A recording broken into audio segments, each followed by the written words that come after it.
Hello, welcome to the fourth installation of Mille Lacs Band TV. My name is Jamie Edwards, and I'm here again with Tad Johnson. Tad Johnson is the Director of Tribal Nations Relations for the University of Minnesota system and is also an advisor to the Mille Lacs Band of Ojibwe. Tad, welcome back. Thanks, Jamie. So, Tad, we want to today discuss some questions that arose in an article or a letter to the editor from a community member from Iowa, a gentleman by the name of Russ Jackson. And he asked some questions in the Mille Lacs Messenger, the print edition, and probably an online edition as well, about impacts that the boundary decision might have on local residents. So I want to get into a couple questions that he raised. And if you could really just help us out and provide some answers to some of these questions that were raised by Mr. Jackson. So first question that was posed by Mr. Jackson: will the city governments of Onamia, Isle, and Walk-On remain to operate as they presently do? And then will that hold true for townships as well with this recent decision by Judge Nelson? Yes, there'll be no impact on the other governments in the region. Mr. Jackson went on to ask about county commissioners in our region, Mille Lacs County commissioners, and will the Mille Lacs County Board be under the jurisdiction of band government? No, nothing will change with regard to the jurisdiction of the Mille Lacs County Board.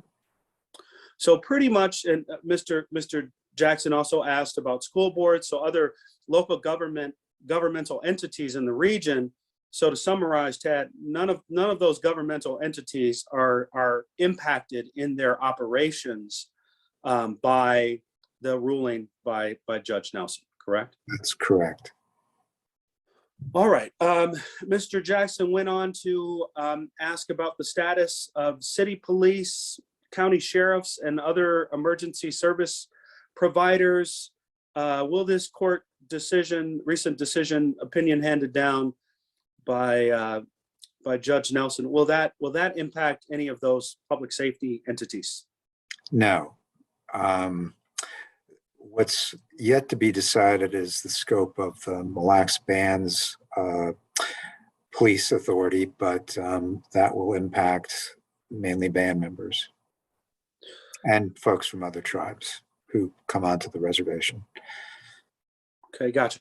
There are a couple more questions here, Ted. Really appreciate you taking your time today. What about passing of any new zoning laws or ordinances? And then who will make these decisions for local residents? Again, I believe this individual is asking what authority will the band have over non-Indian operations, governmental entities, other services that are provided locally? Yeah. In 1989, the Supreme Court decided that Indian tribes cannot zone non-Indian communities, and that's been kind of stretched out to non-Indians in general and within the reservation boundaries. And then I think one final question, Tad, and it's kind of all woven into this line of questioning.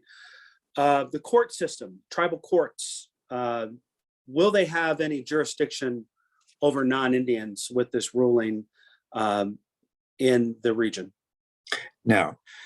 The Supreme Court decided in 1978 for criminal matters, the tribal courts cannot have jurisdiction over non-Indians that commit crimes on the reservation.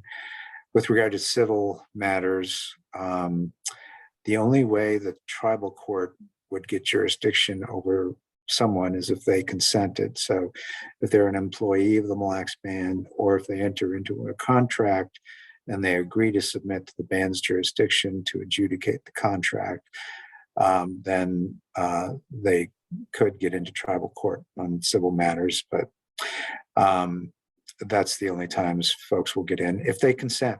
And that, so if they have not consented to the court's jurisdiction. And that's just for civil matters. The court does not have jurisdiction over criminal matters involving non-Indians. And for non-Indians in civil matters, they have to either enter into a contract or be one of our employees.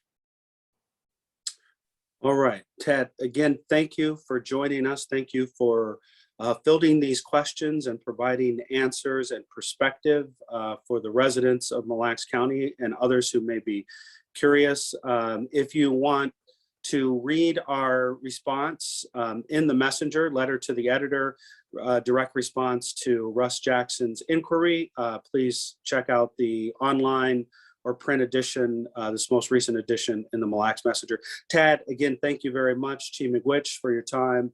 And hopefully we'll be back soon to answer more questions. Thank you.